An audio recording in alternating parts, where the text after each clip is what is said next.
আমার একটা জিনিস মাথার মধ্যে খটকা লাগতেছে ভাই, সেটা হচ্ছে শুরু থেকেই আপনি বলতেছেন ও কারোর সাথে কথা বললে আপনার মনের মধ্যে আঘাত লাগতেছে, কোনো মেয়ের সাথে মিশলে আঘাত লাগতেছে, কারোর সাথে ফোনে কথা বললে আঘাত লাগতেছে।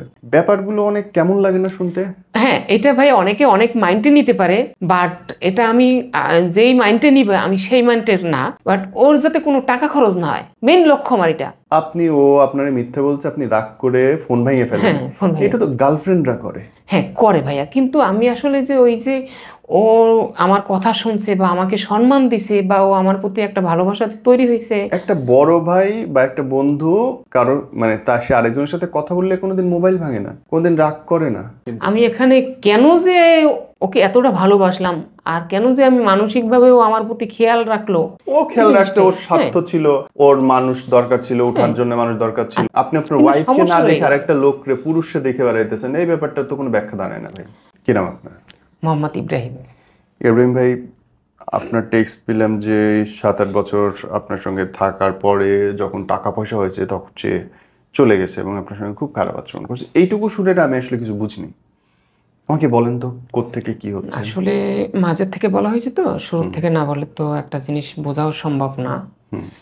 তাই আমি বিয়ে করছি দীর্ঘ 19 বছর 1 মাস, আজকে 8 তারিখ না, 19 বছর 1 মাস। মানে আপনার বৈবাহিক সম্পর্ক 19 বছর? বৈবাহিক সম্পর্ক। আমার 2টা ছেলে মেয়ে আছে। এই মেয়ে এবার মেট্রিক দিবে। তো আমি মানসিকভাবে বিয়ের শুরু থেকে বা বিয়ের আগের থেকে আমি 13 বছর বয়সে আমি গার্মেন্টসে ঢুকছি। বাহ। ঢোকার পরে আমি মানসিকভাবে মানে সমস্যার ভিতরেই আছি। তারপর 2005 সালে বিয়ে করলাম। আমার বাবা তার বোনের মেয়েকে বিয়ে করাইলো। তো ওদিকে আমি পুরোপুরি বলবো না, হ্যাঁ আমি 16 সালের পরের থেকে আমি বলবো। যাই হোক, মানসিক সমস্যা, এইভাবে সমস্যা আমি মানে একা নিজের সাথে নিজে যুদ্ধ করতে আছি, সাংসারিক মানসিক সমস্যা নিয়ে। বউয়ের সাথে মানসিক সমস্যা চলতেছে আপনার? বউয়ের সাথে এবং ফ্যামিলি মানে যৌথভাবে, মানে আমার বাবা মা এমন একটা সময় আসছে 2016 সালে আমার বাবা মায়ের সাথে আমার ভালো কোনো সম্পর্ক নেই, আমার ওয়াইফের সাথেও কোনো ভালো সম্পর্ক নাই। আমি একা। আমি একা, তখন আমি আসলে বুঝতে পারতাম না, কিন্তু টেনশন ফিল করতাম, কিন্তু বুঝতে পারতাম না যে আসলে একটা মানুষ যে কোনো সমস্যার মুখোমুখি হইতে গেলে বা কোনো টেনশনে থাকলে বা যে কোনো মানসিক সমস্যা থাকলে একজন ভালো মন্দ, একজন বন্ধু হোক বান্ধবী হোক, একজন সঙ্গী দরকার হয়, এটা বুঝতাম না। আমি একা একা, আমি অফিস ছুটি হইতো রাস্তায় হাঁটতাম, দোকান ছিল আমি দোকান বন্ধ করে আমি রাস্তায় যে কোনো মুহূর্তে হাঁটতাম আর ভাবতাম, আর চোখের পানি পড়তো অটোমেটিক। 2016 সালে তখন আমার বাবা মায়ের সাথে আমার ভালো কোনো সম্পর্ক নাই, আমার ওয়াইফের সাথেও নাই। বলতে ওয়াইফ আসা যাওয়া করে আমার সাথে, মানে এই করে রিকোয়েস্ট করে তার সাথে ভালো সম্পর্ক রাখার জন্য, তো আমি করি না। তখন আমি নিজে হার্ড হওয়ার চেষ্টা করলাম, কিন্তু আমার মানসিকভাবে সমস্যা ভুগতেছি। তখন 2016 সালে ওদিকে আমার দোকানপাট বন্ধ করে আমি ঘুরতেছি। তো এই মুহূর্তে আমার দোকানে কর্মচারীও নাই, কারিগর নেই। তো একটা ছেলের সাথে আমার পরিচয় হলো।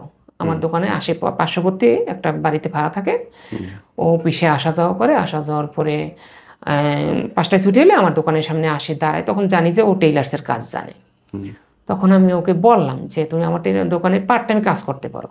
তাই ও বললো যে না, আমার ভাইয়ের কাজ করা লাগে, অফিস থেকে এসে আমার ভাইয়ের কাজ করা লাগে দোকানে, বাসায় ওর ভাইয়া কাজ করে অফিস ছুটির পরে। দুজনই দুই ভাই অফিস ছুটির পরে বাসায় এসে কাজ করে। তা রাজি হলো না। রাজি না হওয়ার পরে কিছুদিন পরে ও আমাকে ফোন দিছে বাড়ির থেকে, ওদের বাড়ির থেকে 2016 সালে রমজান ঈদের পরে। বলছে ভাইয়া এরকমের আমি তো ঢাকাতে আসবো, আমার ভাইয়ের কাছে উঠবো না, তাই আপনার কাছে থাকা যাইব কিনা? আমি বললাম হ্যাঁ থাকা যাইব। তা আমি খুশি যে আমার পার্ট টাইমে একটা লোক হইলে আমার দোকানটা চলবে, তো চলবে। তারপরে ওর মা আমার সাথে কথা বললো যে মা আমার আপনার সাথে কথা বলবো। বেশ ভালো। তার মার সাথে কথা বললাম যে বাবা আমার ছেলেটা আমি তোমার ভরসায় দেবো, তোমার কাছে যদি থাকে তাহলে আমি দেবো, নাহলে আমার ছেলে আমি ঢাকায় দেবো না। মানে ওর মা আবার এর আগে ঢাকা আসছিল, আসার পরে আমার সাথে আমি ভালো মন্দ কথা বলছি, কিন্তু ছেলে থাকার বিষয় না। তখন তার ভিতরে যে আমাকে খুব ভালো বিশ্বাস করছে বা ভালো লাগছে ছেলে হিসাবে, এটা আমি আর জানি না, বুঝিও না। ওই মুহূর্তে আবার আমি আমার বাবার সাথে আমার একটা গ্যাঞ্জাম বাবা মায়ের সাথে, আমি এবার বাড়িতে গেছি। তখন ওই মুহূর্তে বাড়িতে গেছি, ও যখন ফোন দিছে তখন আমি বাড়িতে, তখন আমার বাপের সাথে গ্যাঞ্জাম চলতেছে আমার সাথে। তাই আমি বাড়িতে উঠতেছি না, বাইরে বাইরে আসি, যে বিশাল একটা গ্যাঞ্জাম হবে আমার বাপের সাথে মায়ের সাথে। তো ওই মুহূর্তে ফোন দিয়েছে, ফোন দেওয়ার পরে যে বলছে যে ভাই আমি কালকে আমি ঢাকাতে আসতেছি, আজকে নাইটে গাড়িতে উঠবো। তা আমি করছি কি, ওই মুহূর্তে আমি আবার যে ওই সব গ্যাঞ্জাম বাদ দিয়া, যেহেতু আমার দোকান বন্ধ, তা ও আইসে কোথায় উঠবে, ডাইরেক্ট আমার কাছে উঠবে, আমি তাড়াতাড়ি লঞ্চে উঠছি। আমার টার্গেট যে ও ঢাকাতে পৌঁছানোর আগে আমি যেয়ে ঢাকাতে পৌঁছাবো। তাই ঠিক সেম, আমি ওর আগে আইসে আমি দোকান খুলছি, পৌঁছাইছি। তারপরে কিছুক্ষণ পরে ও আসছে, ওদের গাড়িতে নাইমে ও আসছে, আসার পরে বেশ আমার কাছে উঠছে, ওর ভাইয়ের কাছে আর ওঠে না। তখন ওর ভাই শুনছে, শোনার পরে যে কী ব্যাপার, আমার ভাই আমার কাছে আগে উঠলো না, ওর কাছে আগে উঠলো, পাশাপাশি দোকান আর ওর ভাইয়ের বাসা। বেশ ভালো। আর ভাই কি বলছে না বলছে জানি না, ও আমার কাছে আসে ভালো মন্দ, আমি খাওয়ার জায়গা ঠিক করে দিলাম। বেশ ভালোই। ও 5টার পরে ছুটি হয়ে আসার পরে আমার দোকানে কাজ করে, ও আমার দোকানে ঘুমায়, আমার আবার পিছনে রুম, আমি পিছনে ঘুমাই। দেখার পরে ও একবার হঠাৎ করে একটু জ্বর হয়েছে। জ্বর হওয়ার পরে না, তাই ও অফিসে যাইতে পারতেছে না বা যাইতে পারতেছে এরকমের কিছু ইতে ওর সেবা যত্ন করলাম আমি মোটামুটি। একটা ছোটো ভাই, আমার ছোটো ভাই নাই, আর ও আমার কাছে অনেকটাই ছোট, আমার বাচ্চা কাচ্চা আছে, সেই হিসাবে ওর আমি দেখাশোনা করলাম। ওই দেখাশোনা করতে যাই না, ওর প্রতি আমার একটা মায়া চলে আসছে। মায়া চলে আসছে। আবার দেখা যায় আমি যে কথা বলি সেটাই শুনে ও অফিস ছুটি হলে ডাইরেক্ট আমার কাছে বাসায় দোকানে আসে, কোথাও দাঁড়ায় না, কোথাও করে না। এরকম করতে করতে বেশ কিছুদিন পরে এমন অসুস্থ হয়ে গেছে। ও এর ভিতরে আবার 17 সালে আমি আবার দোকান চেঞ্জ করছি। 17 সালে ফেব্রুয়ারি, মার্চ, এপ্রিল মাসের 1 তারিখে। তো ওকে নিয়েই আমি দোকান চেঞ্জ করছি। আমি ভালো পজিশনের দোকান নিয়েছি, তো আমার সহযোগিতা করছে আমার দোকানের ক্ষেত্রে, আমার ব্যবসা বাণিজ্যের ক্ষেত্রে যতটুকু সহযোগিতা, বা আমি যে মানসিকভাবে সমস্যায় আছি ওগুলো সান্ত্বনা দিছে যে ভাই এরকম করেন না, ভাবির সাথে মিলে যান বা বাড়িতে মিলে যান। সব কিছু মিলেই আমি ভালো একটা সময় কাটাচ্ছি। তখন আমি আস্তে আস্তে না, আমি ওই যে আমার কষ্টগুলো ভুলে যাচ্ছি। বলে তারপরে ও মাঝখান থেকে এমন অসুস্থ হয়েছে, বিছনা থেকে উঠতে পারতেছে না। ওকে। হ্যাঁ, উঠতে পারতেছে না। তখন না ওর প্রতি আমার আরও মায়া চলে আসছে। ওর মাথায় পানি দেওয়া, ওর খাওয়ানো, পরানো, গোসল করানো। আমি দোকানের কাজ আমার ভিতরে না ঢুকে ওর সেবাটাই আমার ভিতরে ঢুকে গেছে। তার ভিতরে এমন একটা মায়া চলে আসছে, আমি দোকানে যাই, নতুন দোকান নিছি, বারবার আমি দোকান থেকে চলে আসি, কারিগররা বসে থাকে। বেশ, তারপরে ওরাও বুঝতে পারছে যে ওকে তো খুব ভালোবাসে বা মায়া করে বা ছোটো ভাইয়ের মতো জানে। তো সেবা করতে করতে করতে করতে না, তখন ও গলা ঝরাই ধরতো, অসুস্থ অবস্থায় মানে হাঁটাইতাম, বাথরুমে নিতাম। তোর প্রতি আমার এমন একটা মায়া জড়াইয়া গেছে যে ওর সাথে আবার আলগা কিছু আসছিল। তো ওই ঘুমের ভিতরে অনেক আজে বাজে কথা বলতো, অনেক করতো, মাঝে মধ্যে মানে অনেক অস্থিরতা শুরু করতো। আলাদা কিছু মানে? না, আলাদা কিছু আছে মানে বললেন? আলাদা কিছু আছে সম্ভবত, আছে সম্ভবত, কিন্তু আর মা বলছে তো ওর সাথে তাবিজ ছিল। আলাদা কিছু আলাদা আছে কিছু মানে? ঘুমের মধ্যে কথা বলে। আচ্ছা। ঘুমের ভিতরে কথা বলে, ওই উইঠা না, খাটের থেকে উইঠা আমি যাবো গা, এরকম কিছু বলতো। তাই আমি ধরতাম, চাইপে ধরতাম, কই যাওয়া। তখন আবার ওকে আমি দোকানের ভিতর থেকে একসাথে থাকি। তো এরকম আর কেয়ার করতে করতে না, ওর প্রতি আমার এমন একটা মায়া চলে আসছে। এখনও দেখা যায় অফিস থেকে ছুটি হবে কয়টায়, আমি শুনে আমি ওর অফিসের সামনে চলে যেতাম বা রাস্তায় দাঁড়াই থাকতাম। ও সাইকেল নিয়ে যাইতো, ও কখন আসবে, কখন আইসা ওকে ও বাসায় যাবে, রেস্ট নেবে, তারপর আইসা আমার দোকানে আবার কাজ করবে। তো ও দেখি যে ও যতটুকু টাইম আমার দোকানে থাকে, আমার দোকানের প্রতি খুব খেয়াল। আমার কাজের ফিনিশিং দেখা যায় অন্য কারিগরে কাজ করতেছে, ভুল করতেছে, ও খেয়াল করতেছে যে ভাই এই কাজটা চলবে না, এটা এরকম হবে না, এটা এরকম হবে। তখন না দেখি যে আমি যে ওর ওস্তাদ, এখন ওর কাছে আমি হার মাই না যাই। ও বুটিক্সে কাজ করে, আমি সিভিলে কাজ করি, তা আমি ওকে ওস্তাদ মানা শুরু করলাম। ছোট ভাই থাক, ঠিক আছে, ছোট ভাই কাজ বেশি পারে, কাজ বেশি ভালো বুঝে, পারাটা বিষয় না, ভালো বোঝাটা, ফিনিশিং, কোয়ালিটি। তো দেখা যায় আমি এমন এমন কিছু কাজ রাখতাম যেটা আমি বুঝতাম না, ওকে দিয়ে আমি বুঝাই নিতাম। কারিগর বুঝতো না, আমি ওকে বলতাম যে একটু কাজটা দেখাই দাও। ভালো অভিজ্ঞতা, মানুষ ছোট হইতে পারে। তাই এই অভিজ্ঞতার কারণে ওর প্রতি আমার আরো মায়া চলে আসলো যে ও আমার দোকানের প্রতি এতটা কেয়ার করে, খেয়াল রাখে। এরকম করতে করতে ওর অফিসে গেলে মনে হয় যে ঘন্টায় 2-3 বার ওর সাথে আমার কথা হতো। কি করতেছো, খাওয়া দাওয়া করছো কিনা, হ্যাঁ, তাই কাজের চাপ কিরকম, সব কিছু মিলাইয়া। যখন ওর অফিসে ম্যাডাম আসতো, বলতো ভাই ম্যাডাম আসতে। যত ওর ম্যাডাম আসুক, কাজের চাপ থাকুক, ও আমার ফোন রিসিভ করে বলতো ভাই একটু পরে ফোন দেই, হ্যাঁ ওকে, একটু পরে ও যদি ফোন দিতে দেখা যায় ও টাইম দিত আমাকে 5 মিনিট 10 মিনিট, দেখা যায় টাইম ওভার হয়ে যেত, আমি ফোন দিতাম। এরকম করতে করতে করতে করতে ওর প্রতি আমার এমন একটা মায়া চলে আসলো, আমি আর আমার ফ্যামিলিগত যে কষ্টটা ওটা ভুলে গেছি। ভুলে যাওয়ার পরে বেশ এভাবে তারপর আমি ফ্যামিলিকে দেখি। এর ভিতরে আবার আমার ফ্যামিলির সাথে একটু অ্যাড হয়েছি, যে একটা বছর দীর্ঘ আমার ফ্যামিলির সাথে কোনো যোগাযোগ সম্পর্ক ছিল না। আমার বাচ্চা হয়েছে ছোট, তাদের সাথেও যোগাযোগ ছিল না। তো এরকম করে 1 বছর পরে যেভাবেই হোক একটা সম্পর্ক হলো, আমার বোনের শ্বশুরে আমাকে নিয়ে মিলাই দিল। দেখ তারপর ফ্যামিলির সাথে যোগাযোগ, এখন ছেলে মেয়েকেও দেখি, টাকা পয়সা বা যে কোনো বিষয়। আর ওর প্রতি যে মায়াটা ওটা আমার তিল পরিমাণ কমে নেয়, বরঞ্চ বাড়ে ছাড়া। এর ভিতরে ওর আবার একটু অভ্যাস ছিল কি, যে ওর প্রতি যখন মায়া আসছে তখন আমি বলছি যে দেখো ওর একটা অভ্যাস ছিল কি রিলেশনের, অন্য মেয়েদের সাথে রিলেশনের। তখন আমি ওকে বলছি দেখো তুমি আমার কাছে যতদিন আসো তুমি কোনো রিলেশন করবা না। হ্যাঁ, তোমার বিয়ের বয়স হইলে আমি তোমাকে নিজে বিয়ে করাবো, নিজে আমি তোমার বিয়ে অনুষ্ঠান করব। আমার ছোট ভাই নাই, বা আমি এমন একটা বয়সে আমি ইনকামে আসছি, আমি বন্ধু বান্ধবের আমি ওই রকমের সময় পাই নাই বন্ধু বান্ধবের সাথে চলার মতো। আমার কিন্তু কোনো বন্ধু বান্ধব নাই, একমাত্র তুমি বন্ধু হইলেও তুমি, ভাই হইলেও তুমি, তুমি কোনো রিলেশনে যাবা না, এটুকু তোমার কাছে আমার দাবি। কারণ তুমি কারোর সাথে কথা বলবা আমার সামনে, আমি ওটা সহ্য করতে পারবো না। তবে আমি খুব কেয়ার করি। এর ভিতরে ওকে আমি কিছু ডিপোজিট করার চিন্তা করছি, কিছু টাকা পয়সা ইনভেস্ট করার। ও যদি আমার সামনে কারোর সাথে, ওর বাবা মা বাদে কারোর সাথে টাকা খরচ করে কথা বলতো, আমি সহ্য করতে পারতাম না। আমি টাকা খরচ করব, তুমি করতে পারবা না। ও কারোর সাথে 1 মিনিট কথা বললে মনে হয় যে ওর টাকা যাচ্ছে, এই জিনিসটা আমার ভিতর চলে আসছে। তুমি 1 টাকা খরচ করতে পারবা না। টাকা খরচ করে তুমি আমি তোমার সাথে এক জায়গায় যাবো, তুমি আমার সাথে এক জায়গায় যাবা, আমি করবো, তুমি করতে পারবা না। তো এভাবে বেশ ভালো চলছে। ও আমাকে মানছে, কিন্তু লুকাই লুকাই কিছু এই রিলেশনে জড়ায়, আমার হাতে ধরা পড়ে যায়। আমি জানি না ভাইয়া, কিন্তু ও আমি যাকে ভালোবাসবো সে আমার অজান্তে যদি কিছু করে না, আমার সামনে ধরা পড়ে যায়। তো এইভাবে ও কোনোভাবে ও আমার চোখের আড়ালে কিছু করতে পারতেছে না, করতে পারতেছে না। ও আমাকে মানতেছে, বেশ মানতেছে বিদায়, কিন্তু ওর প্রতি আমার ভালোবাসাটা আরো বেশি তৈরি হয়েছে, যে ও আমাকে বড় ভাইয়ের মতো মানে, শ্রদ্ধা করে, সম্মান করে, বেশ ভালো।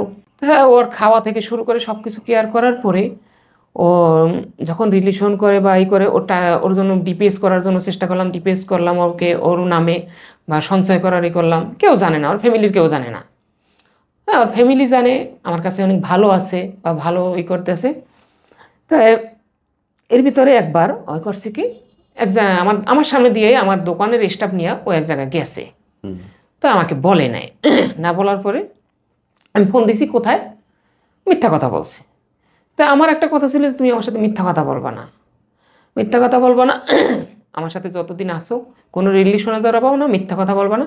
তো আমার কাছে মিথ্যা কথা বলছে। ও আসার পরে তাই আমি মিথ্যা কথা বলছে, বেশ ভালো কথা। রাত্রে আমার সাথে আমি ওর মোবাইলটা আমি চেক করছি, চেক করার পরে কন্টিনিউ ওর মোবাইল আমার হাতে থাকতো বাসায় আসলে। তো চেক করার পর দেখি যে ওর মোবাইলে ছবি, ও কোথায় গেছে। ওই ছবি যখন দেখছি, ওর ঘুমের থেকে উঠাইছি, এই কোথায় গেছিল, আমার সাথে মিথ্যা কথা বললো কেন। তো ভান ধরছে, ঘুমের ভান ধরছে। তো আমি করছি কি, আমার মোবাইলটা আমি ঠাস করে ভেঙে ফেলাইছি, ফ্লোরে ফেলাইয়া, যে এই ফোনেই তো আমার সাথে মিথ্যা কথা বলছো, মোবাইলে রাখবো না। রেখে আমি ইমোশনাল হয়ে গেছি। ইমোশনাল হয়ে যাওয়ার পরে দোকানে স্টাফরা সবাই দেখছি, ধরছে, ধরার পরে আমি আবার ঘুমাই গেছি। ঘুম তো আর নাই, যে আমার সাথে মিথ্যা কথা বললো কেন। তোকে আমি এতটা ভালোবাসি, এতটা কেয়ার করি, এতটা বিশ্বাস করি, তোমার সাথে মিথ্যা কথা বললি। বেশ ও হাতে পায়ে ধরে মাপ চাইছে, ভাই আর কখনো হবে না, ভুল হয়েছে, মাফ করে দেন। সে বেশ ভালো, মাফ করে দিলাম। এরপরে আবার ভালো চলতেছি এরকমের ফোনে কথা বলতেছি বা আসতেছে, ওর কেয়ার করতেছি, ও আমার দোকানে বসতেছে, ও যতক্ষণ আমার সাথে থাকে আমারও চোখের আড়াল হয় না। এমন আমার যে এলাকায় থাকি এমন কোনো হোটেল নাই, এমন কোনো রেস্টুরেন্ট নাই যে ওকে নিয়ে না গেছি, না খাইছি, কিন্তু কখনো ওর 2 টাকা খরচ হোক এটা আমি চাই নাই। বেশ ভালো। এরপরে এরকম করতে করতে 5 বছর দীর্ঘ কাটলো। 5 বছর কাটার পরে এখন ওর ফ্যামিলির সাথে আমার একটা ভালো সম্পর্ক হয়ে গেছে। ওদের গ্রামের বাড়িতে আমার আসা যাওয়া আছে, ঈদে, কুরবানিতে বা বিভিন্ন সময় ওর বাবা মায়ের সাথে কথা বলি, ওর ভাইয়ের সাথে এমন একটা সম্পর্ক যে ওর ভাইয়ের বাসায় প্রতি সপ্তাহে আমার দুপুরের লাঞ্চ করা লাগতো শুক্রবারে। এছাড়াও আছে ভালো মন্দ, ওর ভাইয়ের বাসায় রান্না করলে আমার জন্য পাঠিয়ে দেয়, ওর জন্য পাঠিয়ে দেয়। ওকে যদি ডাকে আমাকে ডাকবে আগে, হ্যাঁ, ফোন দিয়া। তোর ভাইয়ের সাথে আমার একটা বড় ভাই আছে, কিন্তু বড় ভাইয়ের সাথে আমার ভালো রিলেশন নেই, ভালো একটা সম্পর্ক হওয়ার পরে বেশ ভালো। তা এখন ওর ভাইয়ের পুরোপুরি আমি উচ্চারণ করতে চাচ্ছিলাম না, কারণ ওর ভাই দুনিয়াতে নাই, আল্লাহ ওনার ব্যস্ত বেশি করে। ব্যস্ত নসিব করুক। তারপর আমি মাঝে মধ্যে কিছু না বললে বোঝা যাবে না। ওর ভাইয়ের সাথে ভালো সম্পর্ক ওর ভাইও চাকরি করতো, বুটিক্সে চাকরি করতো, ও বুটিক্সে চাকরি করতো।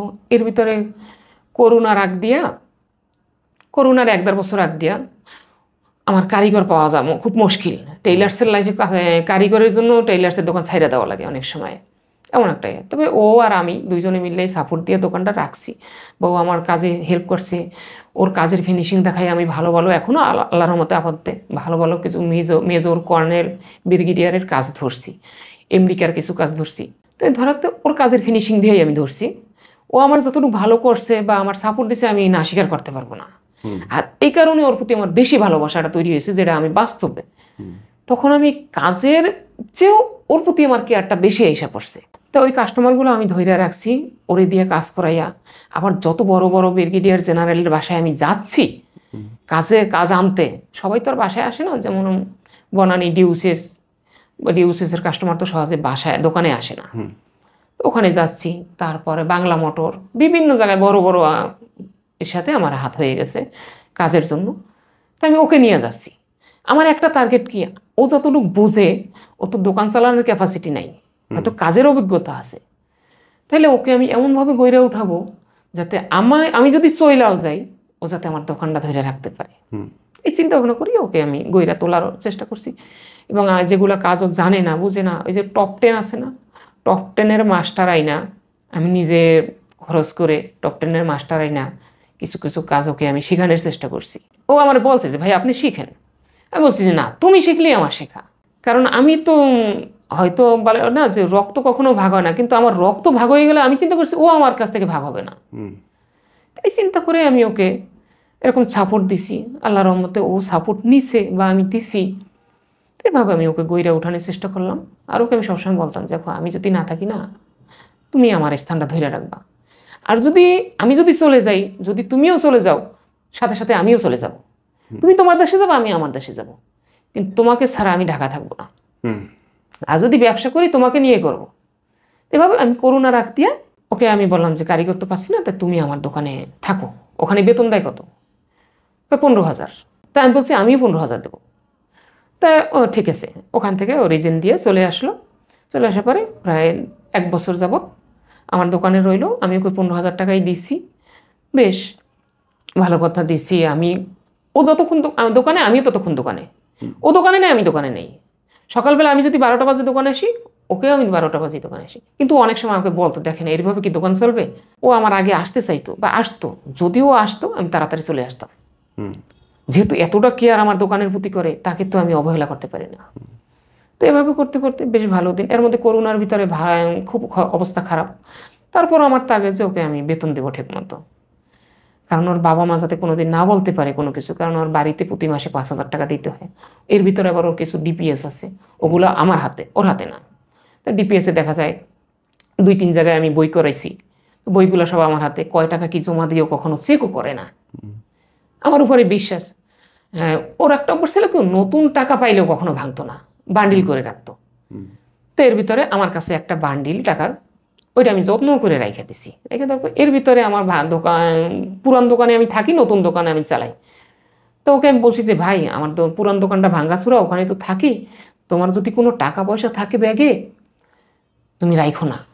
কিন্তু আমার একটা অভ্যাস ছিল কি, ওর মোবাইল আমি চেক করতাম, কিন্তু ওর মানি ব্যাগ কোনোভাবেও আমার হাতে আসতো না বা আনতাম না বা চেক করতাম না। যদি কখনো রাখতে দিত আমি ওইভাবেই রাখতাম, যেখানে বলতো এখানেই রাখতাম। কখনো আমি আছে না বন্ধু বান্ধবের মোবাইল, মানি ব্যাগ, এগুলো মানি ব্যাগ খুলে দেখে তোর মানি ব্যাগে কী আছে, কয় টাকা আছে দেখে, কখনো আমি দেখতাম না। তাই আমি বলছি যে দেখো যদি কোনো টাকা পয়সা থাকে। তা আমার ভিতরে আমার একটা কি যে আমি নামাজ রোজা না পারলেও আমি না কিছু কিছু জিনিস টার্গেট করে কথা বললে না ভাইয়া 100-100 লাইগা যায়। কেন কি কারণে আমি জানি না এটা। কিন্তু আমি কিন্তু ওইরকম পরেশগার না, নামাজ রোজা, হ্যাঁ একটা সময় আমার দাড়ি ছিল, নামাজ রোজা পড়তাম। তো ওই মানসিক টেনশনে, মানসিক সমস্যায় ভুগতে মানে নামাজ পড়তাম, সব কিছু বাদ দিয়ে দিছি, দাড়ি কেটে ফেলাইছি। ওই দাড়ি রাখা অবস্থায় ওদের দেশে গেছিলাম। তখন আমি ওর মাকে জড়াই ধরে আমি কান্না করে দিছিলাম যে আমার মা আছে, বাবা আছে, তারপর আমি আর একটা মায়ের সন্ধানে আর এক দেশে চলে আসছি। তো আমি এভাবে কান্না করে দিছি। তাই ওখান থেকে আমি চলে আসছি। তা ওকে আমি বললাম যে টাকা পয়সা থাকলে তুমি দোকান রাখো না। কয় না, কোনো টাকা পয়সা নেই। কিসের টাকা পয়সা? টাকা পয়সা পাবো কই? বলার পরে অবহেলা করে দিয়েছে কথাটা। ভাইয়া, আল্লাহ কি হুকুম, কথাটা এমনভাবে লাগছে আমি জানি না আল্লাহ পাক কীভাবে লাগায় কথাগুলো আমার। তার পরের দিন আমার ঘর চুরি হয়েছে। তখন আমি জানি যে ওর টাকা পয়সা নাই। তা অন্য অন্য পোলাপানে ঘড়ি ছিল, কি ছিল, 100 টাকা 50 টাকা ছিল, এরকম করে সমস্ত ঘর তল্লাশি করে আমি যাই দেখি সমস্ত ঘর তল্লাশি করে, শুক্রবার দিন ছিল, নামাজ পড়তে গেছি আমরা, ওই তো মুহূর্তে এই কাজটা করছি। তো ওকে ফোন দিলাম যে ভাই এরকম একটা ঘর তো চুরি হয়েছে, তোমার কি কোনো টাকা পয়সা ছিল?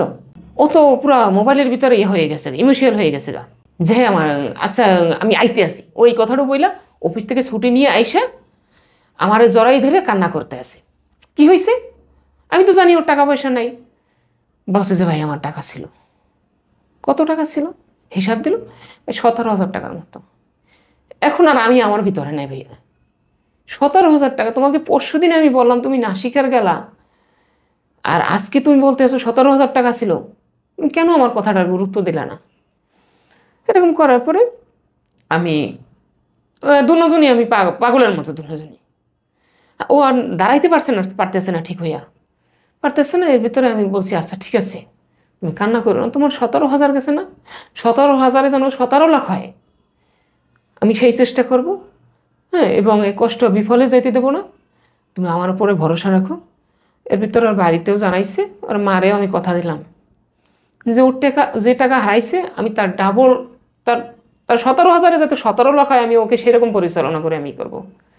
এবং ওর ভিতরে ওই যে একটা অভ্যাস আছে, এই যে রিলেশন, মানে মোবাইলে কথা বলা মেয়েদের সাথে, ওই অভ্যাসটা কিন্তু কোনোভাবে একটা ফিরেই একটা ধরে, একটা ফিরে একটা ধরে, কোনোভাবে ওই রিলেশনটাই করতে পারছে না। কিন্তু আমি খুব কষ্ট পাচ্ছি, ও বুঝতে পারতে আছে, ও আমাকে পা ধরে মাপ চায়, আবার ওই করে, আবার 2 দিন পরে আর একটা ধরে, এটা চলতে এসছে। তবে আমি ওকে বললাম যে দেখো তোমাকে ভালোবাসি কিন্তু বিশ্বাস করি না, কারণ ওই যে কথা রাখে না। তো অনেকবার ওকে আমি বলছি যে তোমাকে আমি ভালোবাসি কিন্তু বিশ্বাস করি না। তারপর বিশ্বাস করি না কথা বলি, কিন্তু ও কখনো বিশ্বাস অর্জন করার জন্য ওই জিনিসটা ধরে রাখতো না। হয়তো 10 দিন 15 দিন আমার সাথে ভালো, তারপরে আবার ওই আরেকটা রিলেশনে চলে যায়। এভাবে কষ্ট পাইতাম। তারপরে ওই এই 17,000 টাকা হারানোর পরে কিছুদিন পরে ওর বাড়িতে নাকি একটা হুজুর দেখাইছে এই টাকা হারানোর বিষয় নিয়ে। তা আমি আর জানি না, তখন ওর বাড়িতে যখন গেছি তখন আমার তো দাড়ি ছিল, নামাজ পড়তাম। তাই ওর মা ওর সাথে ফোনে বলতেছে, আমি শুনতেছি। তো ওর মা তো জানে না যে আমি পাশে, যেরকম হুজুর দেখাইছি। হুজুরে কি বলছে যে যে টাকাটা নিয়েছে তার, যে টাকাটা সরাইছে তার দাড়ি আছে চিকনা চাকনা শুকনা সুন্দর। বর্ণনাটা না আমার উপরে চলে আসছে। তা আমি কথাটা শুই না ভাইয়া, ওর মাকেও গালাগালি শুরু করছে, কি কও না কও। তারপর আমার মনের ভিতরে তো একটা কষ্ট ফিল হয়েছে যে ওর মা আমাকে সন্দেহ। তখন না আমার ভিতরে না নার্ভাস শুরু হয়ে গেছে যে আমি যাকে এতটা কেয়ার করি তার ফ্যামিলি আমার ভিতরে এরকম একটা সন্দেহ। ও অবাক হয়ে গেছে, ও জিনিসটা অবহেলা করছে। তারপরে ওরে বিয়ে দেন কবে আপনি? ওকে বিয়ে দেই 2000, এই গত লাস্ট বিয়ে দিছি হইলে গিয়া। লাস্ট বিয়ে মানে কয়টা বিয়ে দিছেন? 2টা বিয়ে দিছি। না, আপনার কাছে আসা অবস্থায় 2টা বিয়ে দিছেন আপনি? আমার কাছে আসা অবস্থায় লাস্ট বিয়ে দিছি গত বছর নভেম্বরের 4 তারিখে। অক্টোবরের প্রথম বিয়ে কয় তারিখে দিছিলেন? প্রথম বিয়ে দিছি তার 1 বছর আগে। কেন বিয়ে ভাঙলো কেন? বিয়ে ভাঙছে ভাইয়া, ওইটা তার ফ্যামিলিগত সমস্যা, ওই ব্যাপারটা না বলি। যেমন ওই মেয়েরা বলে শাশুড়ি ভালো না, হ্যাঁ, আচ্ছা। আর এই সমস্ত পারিবারিক ওই ব্যাপারটা আমরা না বলি, কারণ ওটা তাদের ফ্যামিলি। সেকেন্ড বিয়ে কেন ভাঙলো? সেকেন্ড বিয়ে আছে, সেকেন্ড বিয়ে আছে। ফার্স্ট বিয়ে তাই আমার অনেক শখ। আমি ওকে বলতাম যে অনেকের বন্ধু বান্ধবের বিয়ে হয়, মেয়ে দেখতে যায় বন্ধুর সাথে, আমার ভাগ্যে নাই সেটা। প্রথম বিয়ে না ওরা দেখছে। আপনার না বলেই? না না না, আমাকে বলছে, কিন্তু আমি রাজি ছিলাম না। কেন রাজি ছিলাম না ভাইয়া আমি বলি, যে আমি বলছি যে ও এখনো ওর একটা ঘর, ভালো করে একটা ঘর তোলা হয় নাই। আমার একটা জিনিস মাথার মধ্যে খটকা লাগতেছে ভাই, সেটা হচ্ছে শুরু থেকেই আপনি বলতেছেন ও কারোর সাথে কথা বললে আপনার মনের মধ্যে আঘাত লাগতেছে, কোনো মেয়ের সাথে মিশলে আঘাত লাগতেছে, কারোর সাথে ফোনে কথা বললে আঘাত লাগতেছে। ব্যাপারগুলো অনেক কেমন লাগে না শুনতে? হ্যাঁ, এটা ভাই অনেকে অনেক মাইন্ডে নিতে পারে, বাট এটা আমি যেই মাইন্ডে নিবে আমি সেই মাইন্ডের না, বাট ওর যাতে কোনো টাকা খরচ না হয়, মেইন লক্ষ্য আমার এটা। ও আপনার মিথ্যে বলছে, আপনি রাগ করে ফোন ভেঙে ফেলেন, হ্যাঁ, ফোন ভাই। এটা তো গার্লফ্রেন্ডরা করে। হ্যাঁ করে ভাইয়া, কিন্তু আমি আসলে যে ওই যে ও আমার কথা শুনছে বা আমাকে সম্মান দিছে বা ও আমার প্রতি একটা ভালোবাসা তৈরি হয়েছে। একটা বড় ভাই বা একটা বন্ধু কারো মানে সে আরেকজনের সাথে কথা বললে কোনোদিন মোবাইল ভাঙে না, কোনোদিন রাগ করে না। কিন্তু জানি না ভাইয়া, আসলে আমি এতটাই। আপনি কি ওর সঙ্গে ফিজিক্যালি ইনভলভ ছিলেন? না না না না ভাইয়া, সে ছিল? না না না না না। তাইলে এই আবেগের নাম কি? আসলে ভাই এটা আমি বলতে পারতেছি না, কিন্তু আমি 13 বছর বয়সে যখন আমি বাড়ি থেকে নামি, তারপরের থেকে ভাই আমি মানসিক খুব যন্ত্রণায় ছিলাম, বুঝছেন? কিন্তু সেইটার সঙ্গে আপনি আরেকটা ছেলের প্রতি এরকম আকর্ষণ, এটা কিন্তু স্বাভাবিক না। ঠিক আছে ভাইয়া, এটা মানুষে অনেক রকমের মন্তব্য করতে পারে, কিন্তু ভাইয়া আসলে মন্তব্য সবাই করতে পারে, কিন্তু ওকে আমি বলছি দেখো অনেকে অনেক মন্তব্য করবে, কিন্তু আসলে আমরা ঠিক থাকলেই হয়েছে। আমি ওকে এরকম বলতাম। তাই ভাইয়া আসলে মানুষে নানান রকমের মন্তব্য করে, কিন্তু ও যে আমার দোকানের প্রতি কেয়ার করছে বা আমার প্রতি কেয়ার করছে, আমার মন মানসিকতা খাওয়া দাওয়া। মানে আপনি কি বলতে চান ইট ইজ মোর অ্যাবাউট স্নেহ? স্নেহ, জি জি আচ্ছা ঠিক জি আছে, জি। ওকে ফাইন, আগান। আপনার দুঃখটা লাগলো কোথায়, যেটুকু আপনি আমাকে বলতে চাচ্ছিলেন? তারপরে এভাবে চলার পরে লাস্ট, আচ্ছা ওর ভাইয়ের কিছু বলা লাগবে। কারণ যখন ওর ভাইয়ের সাথে ওর ফ্যামিলির সাথে আমার পুরো ইয়ে হয়ে গেছে গা, আমিও তাদের প্রতি দুর্বল হয়ে গেছি গা। তাদের বাড়ি, আমার বাড়িতে না গেলে আমি তাদের বাড়িতে যাই, আর তাদের বাবা মা আমাকে এতটাই কেয়ার করে, এতটাই ভালোবাসা দেখায়, তাদের বাবা মা ভাই বোন।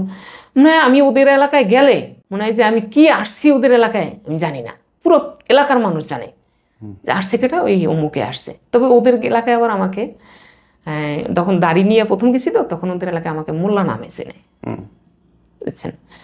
তো মোল্লা নামে চেনে, এই আসছে কেটা মোল্লা আসছে, কার সুজনের মাহাজন, ছেলেটার নাম সুজন, সুজনের মাহাজন, সবাই সম্মান করে।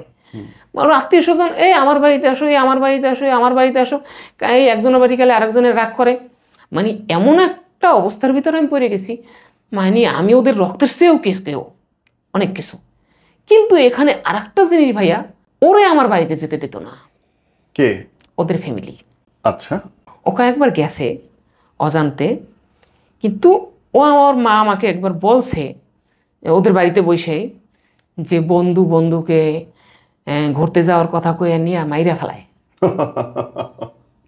বুঝছেন? আচ্ছা, আপনি যাচ্ছেন তাতে আপনি মরে যাচ্ছেন, না, ও যাচ্ছে মরে যাচ্ছে। আমার বাড়ি বরিশাল, ওর বাড়ি কুড়িগ্রাম, রংপুর থেকেও আর কত দূর। কিন্তু হেভি জ্বালা যন্ত্রণা তাহলে। যন্ত্রণা। কিন্তু ভাইয়া এই কথা শোনার পরে কথাটা আমার ভিতরে না, আমি প্রথম বুঝতে পারি নাই। বিষের মতো লাগার কথা। না, প্রথম ভাই আমি বুঝতে পারি নাই যে কথাটা আসলে আমাকে ইঙ্গিত দিয়ে বলছে। কিন্তু আমি ওদের বাড়িতে গেলে 1 সপ্তাহ 10 দিন আমাকে কোনোভাবে আসতে দিতেছে না। কারণ ওর মামা বাড়িতে গেলে আমাকে আসতে দিতে চাচ্ছে না, ওর বোন বাড়িতে গেলে আমাকে আসতে দিতে চাচ্ছে না, ওর বাড়িতে গেলে তো নাই। ফাইন, আপনার সঙ্গে ওর কনফ্লিক্টের লাস্টটুকু বলেন। তারপরে ওর ভাইয়ের একটু কথা বলি। তবে ওর ভাইয়ের সাথে যখন সম্পর্ক, ফ্যামিলির সাথে তো আপনি বুঝলেন, অল্পতেই বুঝছেন যে আসলে কতটা গভীরে চলে গেছি ওদের ভিতরে। বুঝছি। হ্যাঁ, তাই ওর ভাইয়ে করোনার ভিতরে, না করোনার আগ দিয়া বললো ভাইয়া আমি তো, ওর আবার 2টা ছেলে, ওর ভাইয়ের ছোট ছোট ভাই, আমি তো বাসায় বসে কাজ করি, অফিস ছুটির পরে বাসায় বসে কাজ করতে পারতেছি না। এই ছেলে আইসা টেবিল মেশিনের উপরে বসে এই প্রস্রাব করে, পায়খানা, মানে যে কোনো বিষয় মানে একটু হয়েছে। তো এই জন্য সে বলছে যে আমাকে একটা মেশিন নিয়ে বসার মতো একটা জায়গা করে দেন, দেখেন আছে কিনা। তাই আমি বললাম আপনি আমার দোকানের ভিতরে বসেন, যেহেতু আমার রক্তের ভাইয়ের সাথে আমি তাকে, আমার বড় ভাইয়ের সাথে আমার রিলেশন নাই, সে আমার বড় ভাই। হ্যাঁ, সে আমাকে প্রতি সপ্তাহে তার ভাইকে ফোন দেয় না, দেয় আমাকে ফোন, আজকে দুপুরে আমার বাসায় খাবেন। তো এই চিন্তা করে আপনি আমার দোকানের ভিতরে বসেন, আমার দোকানে 3টা মেশিন, আর আমি একটা মেশিন আপনাকে ছেড়ে দেই, আপনি বসেন ওখানে। তো এই কথা বলে না, সে হাইসা দিত। তবে তাদের মনে যে কি তা তো আমি জানি না। পরে সে বসে না, তারপরে আমি করলাম কি, বারবারই আমাকে একটা ইঙ্গিত দেয় যে দেখেন কোনো একটা বারান্দা টারান্দা একটা মেশিন নিয়ে আর একটা কাটিং টেবিল নিয়ে, শুধু সারাদিন তো বন্ধই থাকবে, রাত্রে এসে আমি কাজ করব। বেশ ভালো, আমি এই ক্ষেত্রে আমি খোঁজা শুরু করলাম। তা আমার দোকানের পাশে বাড়িওয়ালা, তাদের 2টা বাড়ি, তো তারপরে একটা আমাদের এলাকাটা যেখানে আসি প্রত্যেকটা বিল্ডিংয়ে কোচিং সেন্টার, বড় বড় কলেজের ভার্সিটির কোচিং। এলাকা মিরপুর 14, আনন্দ রোড। তো আপনাদের এই মোহাম্মদপুর থেকেও যায় আমাদের ওখানে কোচিং করতে গাড়ি নিয়ে। তো বোঝেন যে কত ইয়া। তা ওই পাশের বিল্ডিংয়ে কোচিং সেন্টার, ফ্ল্যাট হিসেবেই তো তৈরি করে বিল্ডিংগুলা, কোচিং সেন্টার তো পরে দিছে। তাই ফ্ল্যাটের একটা বেলকনিটা খালি পড়ে রয়েছে। বেলকনিটা 2 ফিট ভাইয়া, 2 ফিট, এই যে এতটুক চাপটা 2 ফিট। তো বেলকনিটা পড়ে রয়েছে। তা আমি ওই বাড়িওয়ালাকে আমি ধরলাম ভাইয়া, আচ্ছা ধরেন বসাইলেন, তারপর একটু বলেন। বসাইলাম যেভাবে হোক। আমি দোকানের ডেট করা পর্যন্ত ওই স্ট্যাম্পেও আমার নাম লেখাই নেই, তার নাম। তখন বাড়িওয়ালা আমাকে বললো যে তোমার নাম তো ইব্রাহিম, তো এই নামটা কার? এটা আমার খালাতো ভাই। তখন বাড়িওয়ালা বললো যে আমি খালাতো ভাইটাই চিনি না, আমি চিনি তোমাকে, তুমি দীর্ঘদিন যাবত এলাকায় থাকো, তোমাকে সব গল্প গেল, আপনি নিয়ে দিলেন। তারপরে দেখলাম কি ওর ভাই ফট করে চাকরি ছেড়ে দিল। ছেড়ে দেওয়ার পরে এখন ওই দোকানের ডিটেলস যখন আমি মিলার থেকে শুরু করে সব কিছু আমি ডেকোরেশন করে দিলাম, চাকরি ছেড়ে দিল। আর ওই স্টিকার সাইনবোর্ড লাগাইলো, টেইলার্স সাইনবোর্ড লাগাইলো। তখন ওর ভাইও চমকে গেল, আমার কাছে থাকে যে ওর ভাই চমকে গেল যে ও তো সাইনবোর্ড লাগানোর কথা না। তো এত কিছু পরে আমি করলাম যে এত কিছু আমি করলাম, এই সাইনবোর্ডটা বানানোর সময় কি আমার জানানোর দরকার ছিল না? আর সে তো আমাকে বলছে যে চাকরিও করবে, বাট এখানে আইসে পড়বে, বেশ ভালো কথা। তারপর আমি ইমোশনাল হয়ে পড়লাম। তখন ওই সাইনবোর্ডটা দেখে ওর ভাই ওকে যাইয়ে জিজ্ঞাসা করছে, ভাইয়া এত কিছু ওই লোকটা করলো, এই সাইনবোর্ডটা বানানোর সময় কি অন্ততপক্ষে আমারও তো জানাইতে পারতা? হ্যাঁ, আর তুমি যে চাকরি ছাইড়ে দিছো বা সেই বিষয়ে তুমি যে টেইলার্সের সাইনবোর্ড দিছো। তো ওর ভাই বললো যে তুই জানাস না, তুই না যাই না থাক, তুই কোনো কথা বলতে আসিস না। ওর ভাই হয়ে গেল গা। আমিও পরে ওর ভাই আমাকে অনেক বুঝাইছে, কিন্তু আমার ভিতরটা মানে না। ওর ভাই আমাকে বুঝাই, দেখেন ভাইয়া আল্লাহর উপরে ছাইড়া দেন, বা এক জায়গায় অনেক দোকান থাকে, বা কেউ রিজিক কেউ নিতে পারে না। ওর ভাই আমাকে অনেক বুঝাইছে, কিন্তু ওর ভাই বুঝটা আমার মাথায় ঢোকে না। পরে আমি বললাম যে তুমি একটা সমাধানের চেষ্টা করো, তোমার বাবা মাকে জানাইয়া আইনা একটা সমাধানের চেষ্টা করো যে সে আমার সাথে এরকম করলো কা। দোকান নিয়ে দিলেন, ওই দোকানে আবার সে টেইলার্স দিল, আপনার কম্পিটিশনে আমার দোকানের পাশে একদম সাথে। খুব কঠিন হয়ে গেল ব্যাপারটা। হ্যাঁ, তারপরে ওর মায়ের সাথে ওর ভাইয়ের সাথে কিছু বলতে পারে না, কারণ কি ওর ভাইয়ের আবার ওর প্রতি অনেক অবদান আছে, ওর প্রতি ওর ভাইয়ের ছোটবেলার থেকে। তাই ভাই হোক বন্ধু হোক, যার প্রতি যার অবদান থাকে তার সাথে কিন্তু নেমোখারানি বা বেনি করে না সহজে, বা করে আবার অনেকে করে, কিন্তু ওর ভিতরে ওই মন মানসিকতা ছিল না যে আমার ভাইয়ের উপরে। এই চ্যাপ্টার গেল, তারপরে বলেন ওর সাথে ঝামেলাটা। তারপরে ওর বাবা মাকে বলার পরে ওর মা বলল যে একজন যদি উপরে ওঠে আর একজনের ঘাড়ে ভর করে উঠতে হয়, বেশ ভালো কথা। তবে কথাটা আমি পাশে গুনে শুনছি, ও আমাকে বলে নাই, ওর মা যখন বলে। তারপর ওর ভাইকে আমি বললাম যে ভাইয়া আমি তো আপনার কোনো ক্ষতি করি নাই, উপকার করছি। তোর ভাই আমাকে একটা উত্তর দিল, আপনি উপকার করছেন দেখে কি তার প্রতিদান দিতে হবে? আমার আর কোনো উত্তর নেই, আমি চলে আসছি ভাইয়া। চলে আসার পরে ওই কথাটা না আমি যখনই মনে পড়ে, এখন আমি হাসতেছি ভাইয়া। ওই সময়কার সময়গুলো আমি বর্ণনা দিতে পারবো না। এলাকার মানুষ দেখছে, তো এলাকার মানুষও বলছে যে ওকে এলাকা চিনাইলো কে? তোমারই দোষ, তুমি চিনাইছো। বাড়িওয়ালা বলছে আমি তো ওকে চিনি নাই, তুমি চিনাইছো, এখন বুঝো। তারপরে আস্তে আস্তে এভাবে করতে আর এর ভিতরে ওর ফ্যামিলিতে সরাসরি হয়ে গেছে। এই যে ওর ভাইয়ের সাথে আমি একটা মন কালাকালি, ওর ভাইয়ের সাথে কথা বলি না। এর ভিতরে আমি আবার করোনার ভিতরে আমি একটা জমি কিনছি। জমিটা আমার কাছে ক্যাশ ছিল না, তাই আমি ধার কর্জ করে কিনছি জমিটা।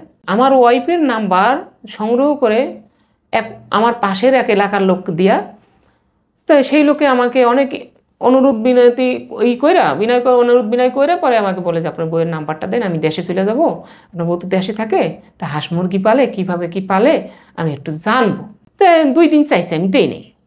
3য় দিন ও এমনভাবে অনুরোধ করছে, আমি দিয়া দিছি বিশ্বাসের উপরে।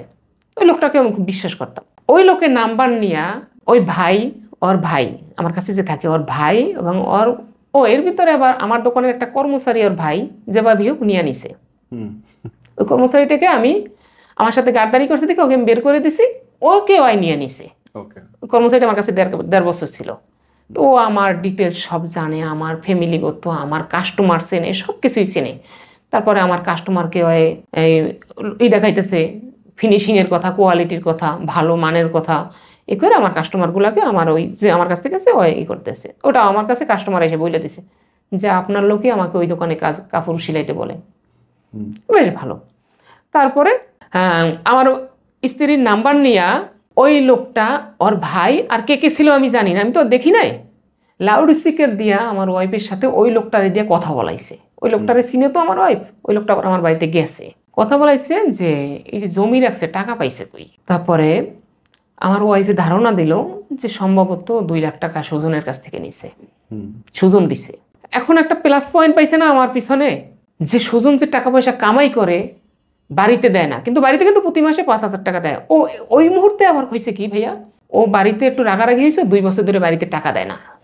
ওই টাকাটা আবার আমার হাতেই আমি একটা ডিপোজিট করাইছি 3 বছরের, 1 বছরের একটা ডিপোজিট করাইছি প্রতি আমি আর সুজন নিতে পারতেছি না, আমাকে শেষ 2 মিনিটে গল্প শেষ করেন। হ্যাঁ, তো ওই টাকাটা আবার আমার কাছে জমা, ও যে টাকাটা বাড়িতে দেয় না, ও টাকাটা আমি ভাঙ্গি নাই, কারণ কি আমার হাতেই জমা।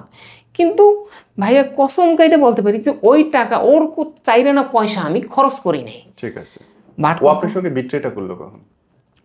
তারপরে যখন ওই বাড়িতে এই কথাটা শোনার পরে আমার ওয়াইফের ওর বাড়িতে একটা সন্দেহ ঢুকলো কি, যে সুজন যে টাকা পয়সা ইনকাম করে সব আমি আত্মসাৎ করতেছি, বুঝছেন, আত্মসাৎ করতেছি এবং আমি সব খাইতেছি, বাড়িতে টাকা দিচ্ছে না। তখন ওর টাকাটা বিভিন্ন ডিপিএসে আটকা, আমার হাতেও নাই। এরপরে যখন এইটা সরাসরি হয়েছে তখন ওই কথাটা আমার কানে আসছে। হ্যাঁ, কানে আসছে, এমনভাবে আসছে যে তোর জন্য ওই যা করতেছে, তোকে ওই যেভাবে দেখতেছে, আপন রক্তের ভাইও দেখে না। ঠিক আছে, আপন রক্তের ভাইয়ের চেয়েও আমাকে বেশি দেখে, কিন্তু ওর তখন আমার কাছে কানে আসলো যে আমি নাকি ওর টাকা পয়সা সব আত্মসাৎ করতেছি, আমার ভিতরে আর আমি নাই।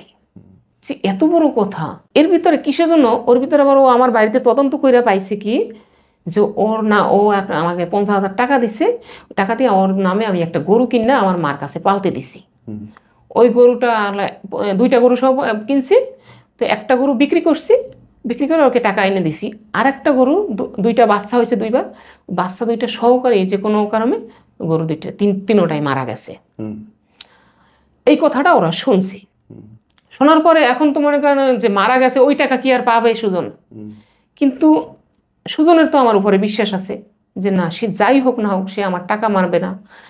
তাই আমি ওই গরু মারা যাওয়ার পরে সম্পূর্ণ টাকা 53,000 টাকা ওকে আমি বুঝাই দিছি।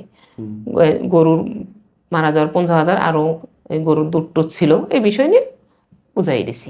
কিন্তু দেখি যে ও কারো কাছে ওই যে টাকা ফেরত দিছি এই কথা কারো কাছে বলে না, বলে যে গরু মারা গেছে, ভাগ্য ভালো না, আমার গরুর ভাগ্য নাই, কিন্তু ওই কথা বলে না যে আমাকে টাকা ফেরত দিয়ে দিছে। এখন আর গ্রামেও সরাসরি হয়ে গেছে এই কথাগুলো, বেশ ভালো। তারপরে ওদের বাড়িতে আমি যাওয়া আসা আছি, আমি লজ্জা সরম ফালাইও, কারণ আমার ভিতরে তো আমি বিশ্বাস আছে, আমার ভিতরে ওর ভিতরে বিশ্বাস আছে। এখন ওকে সরানোর জন্য অনেক চেষ্টা করছে আমার কাছ থেকে। তো যখন ওর ভাইয়ের সাথে আমার এই দ্বন্দ্বটা তৈরি হলো না, তারপরে দেখি যে 19-তে বিষয় এর আগে ওরে আমি রাগ টাক দিলে কোনো কথা বলে না, আমাকে মানছে, যাই হোক বড় ভাইয়ের মতো। এরপরে আস্তে আস্তে ওর 3 বছর শেষ হয়ে গেছে, আস্তে আস্তে ওর ভিতরে আমার প্রতি একটা খারাপ ব্যবহার আসা শুরু হইল।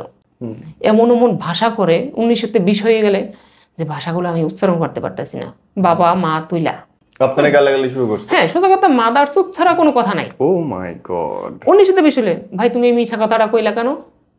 ও মিছা কথাটা ঢাকার জন্য ও কোরআন শরীফের উপরে হাত রেখেও কসম কাটতে রাজি, তারপরও মিথ্যা, মানে আমি যেটা বলতেছি মিথ্যা, কিন্তু ওর ভিতরে কিন্তু সত্য যে কথাটা আমি বলতেছি।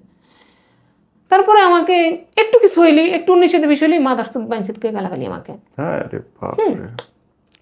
তারপরও ভাইয়া কিছুক্ষণ ইমোশনাল হইয়া, মানে ওই ভাষাগুলো যখন বলে না, তখন অঝরে আমার চোখের পানি পড়ে, আমি চুপ করে শুনি। হ্যাঁ, মাঝে মধ্যে 2-একটা কথার উত্তর দিই, কিন্তু আমার কথাটা বা কণ্ঠটা দূরের মানুষ শোনে না, কিন্তু ওর ভাষাগুলো শোনে।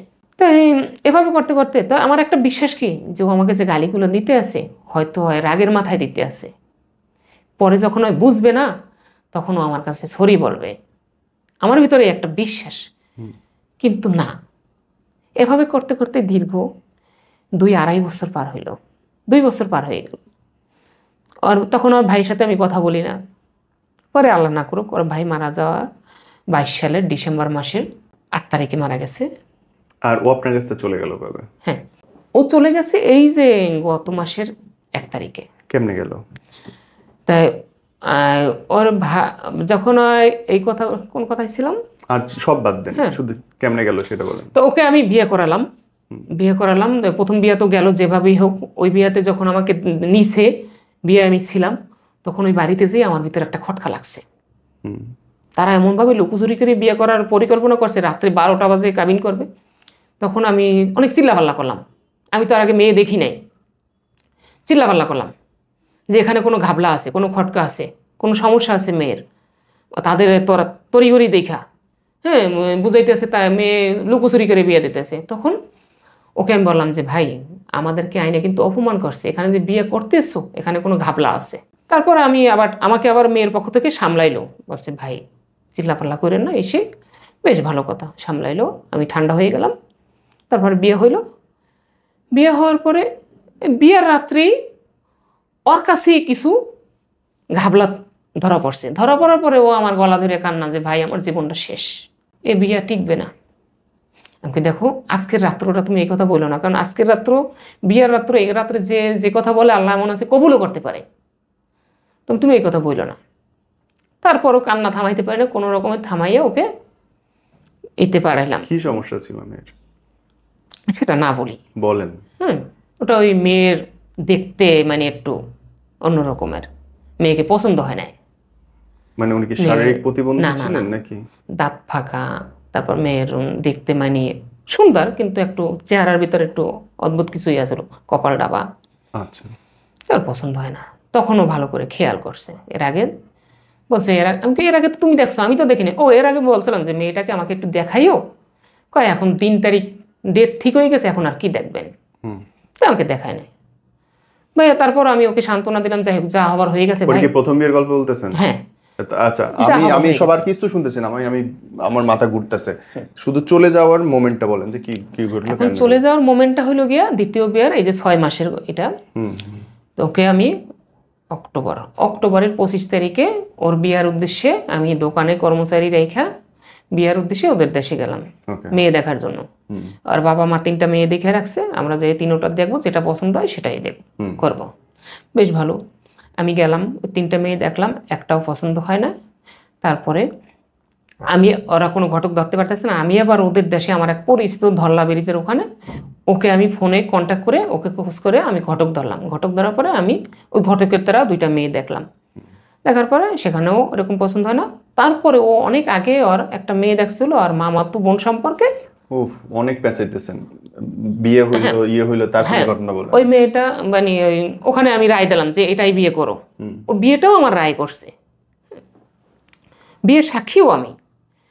তারপরে বিয়ে করার পরে ও আবার ওরে আমি বললাম যে তুমি থাকো। ও থাকলো না, কয় না একবারে তুইলা নেব। ঠিক আছে, একবার তুইলা নেবো। ঢাকায় চলে আসলাম, দুজনে ঢাকায় চলে আসলাম। আসার পরে ওই মাসে ভাইয়া ওরা বলছে কি ডিসেম্বরে। আমি বলছি ডিসেম্বরে না, ডিসেম্বরে তো অনেক উত্তর অঞ্চলে তো অনেক শীত, আমার আবার একটু ঠান্ডার সমস্যা আছে, প্রচুর শীত ডিসেম্বরে।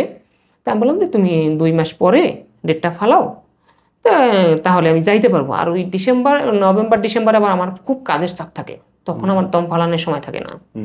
কিন্তু অনেকের ডাল সিজন থাকে, তখন আমার আবার আমেরিকার কিছু কাজ ধরা আছে, ওই কাজটা। তখন আবার ওরা একটা চাচা সম্পর্কে আমার দোকানে কারিগরি করে, ও আমার দোকানে, তা ও জানে কাজের চাপে অবস্থা খারাপ। তাই আমি বললাম যে তুমি 2টা মাস করো, তাও দেখি কোনো কিছু বল না। আমি বলছি আচ্ছা তোমার কি ইমার্জেন্সি, তোমার বউয়ের দরকার, বলো, সমস্যা নাই, ফ্রি মেন্টে আমাকে বলো, যদি হয় তাহলে ডেট ফালাও, তাই করো। বলছে না, ও জোর খাড়াই বলছে যে না।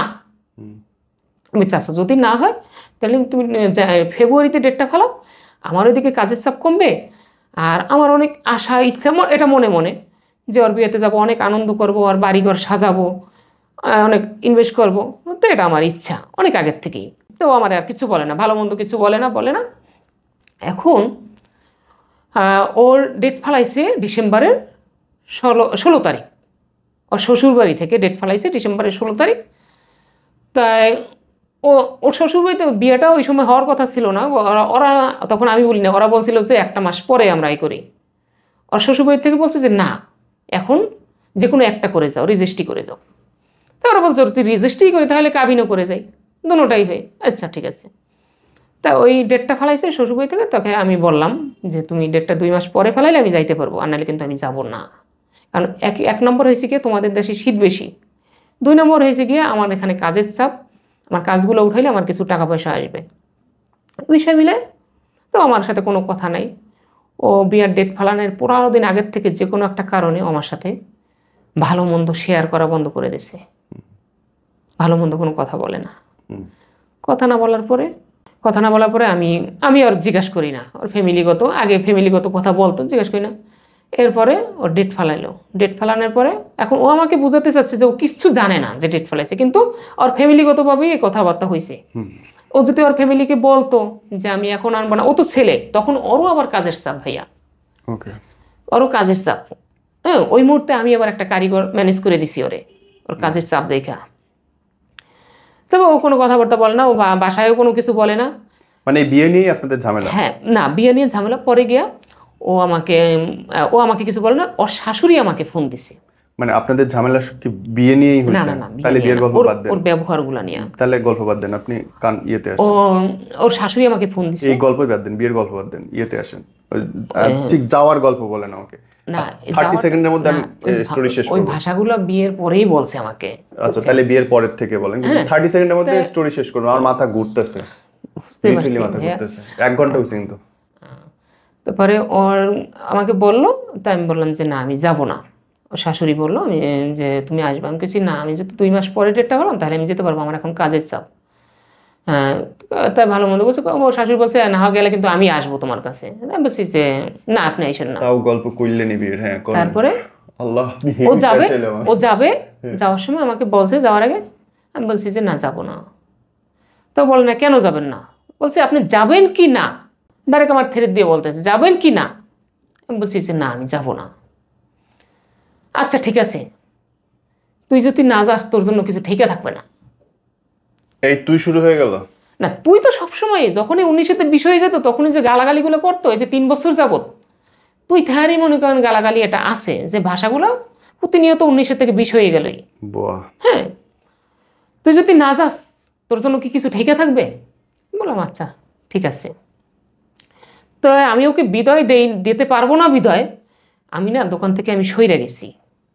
সরে যাওয়ার পরে ও মোবাইলে গালাগালি শুরু করছে যে মাদার সুত, আজকে আমি যাইতে আসি তুই আমারে বিদায় দিবি, তা না থেকে তুই দোকান থেকে সরে গেছস না। আচ্ছা ঠিক আছে, মনে রাখিস আমার বিপদের সময় তুই পাশে থাকলি না, মনে রাখিস। এই কথা বইলে ও চলে গেল। চলে যাওয়ার পরে বাড়িতে গেল। বাড়িতে যাওয়ার পরে ও আমাকে ফোন দিছে। হ্যাঁ, তখনও আমাকে মোটামুটি মানে গালাগালি ফোন দিছে। আসবি কি না আমি অত কিছু জানতে চাই না, আসবি কি না। তা আমি অন্য কিছু কথা উড়াইলে না শুনতে চাই না, শুনতে না চাই। তা আসবি কি না, আমি কিছু না আমি আসবো না। আচ্ছা ঠিক আছে, মনে রাখিস তোর জন্য কিছু ঠেকে থাকবে না, মনে রাখিস। তারপরে বিয়ে করলো। বিয়ের পরে আমি বিয়ের দিন আমি একজনকে ফোন দিছি ভিডিও কলে, যে আমি এতটা বছর রইলাম অথচ বরযাত্রী সাইজা যাবে, ওর পাশে আমি থাকতে পারলাম না। হ্যাঁ, তো দেখি ওর পাশে কে। তো সেই অনুযায়ী আমি ফোন দিছি ভিডিও কলে। আমি দেখে না আমি নিজেরা ধরে রাখতে পারি নাই। এর ভিতরে তো আমি ঢাকার ভিতরে যে আমি আসি, আমি যার কাজ আমি করতে আসি আমেরিকার, তার কাজ আমি করতে পারতেছি না। হ্যাঁ, সে আমাকে বুঝাইতেছে, ভালো মন্দ বুঝাইতেছে যে ভাই এমন করেন না, বা ওই রকম সেরকম, ওই দেশের মানুষ এইরকমের, সবাই আমাকে বুঝাইতেছে। এর আগে বুঝাইছে, কিন্তু আমি মানি নাই কারো, যে ভাই এত ভালোবাসা ঠিক না। হ্যাঁ, অনেকে অনেক নানান মন্তব্য করতো, সব কিছু আমি অ্যাভয়েড করে ফেলাইতাম। তাই বিয়ে করলো ওই দিন। তারপরে না আমি এদিকে অনেক ইমোশনাল হয়ে পড়লাম। ওর শাশুড়ি আবার আমাকে ফোন দিত, আমি গেলাম না, আমার সাথে অনেক কানাকাড়ি করছে। তারপরে বিয়ার 3 দিন পরে ওই যে আমি ইমোশনাল হয়ে পড়ছিলাম ভিডিও কলে, ওই কথাটা ও জানতে পারছে। জানার পরে এখানের মানুষ দেখছে আমার সিচুয়েশন। 3 দিন পরে ও শ্বশুরবাড়িতে যায় না, তখন ও শুনছে শ্বশুরবাড়িতে যাইয়া। হ্যাঁ, শোনার পরে ও আমাকে ফোন দিছে রাত্রে, তো ও যখন ফোন দিছে না ভাইয়া, আমি এতটা খুশি যা ধারণার বাহিরে ভাইয়া। তো আমি খুশিতে আমি ফোন রিসিভ করছি। যে 1 সপ্তাহ ধরে যার সাথে কথা হয় না, আমি ফোন দিয়ে সে রিসিভ করে না, কোনোভাবেই সে রিসিভ করে না। হ্যাঁ রিসিভ করে ভাইয়া, দুপুরের টাইমে রিসিভ করে, ও হ্যালো হ্যালো বলে, আমি ওটুক শুনি, শোনার পরে আমি কথা বলি না, ও কাইটে দেয়। বিকাল থেকে আর রিসিভ করে না। যে মানুষটা রাত্রে শোবার আগে, কোথাও গেলে রাতে শোবার আগে আমাকে ফোন দেয়, আপনি ঘুমান, খাওয়া দাওয়া করছেন কিনা, ঘুমাইছেন কিনা, ঘুমাইবেন কিনা, সে মানুষটা সন্ধ্যার পর বিকাল থেকে আর ফোন ধরে না, বেশ ভালো ফোন ধরে না। ওই দিন ফোন দেওয়ার পর আমি খুব খুশি, রিসিভ করলাম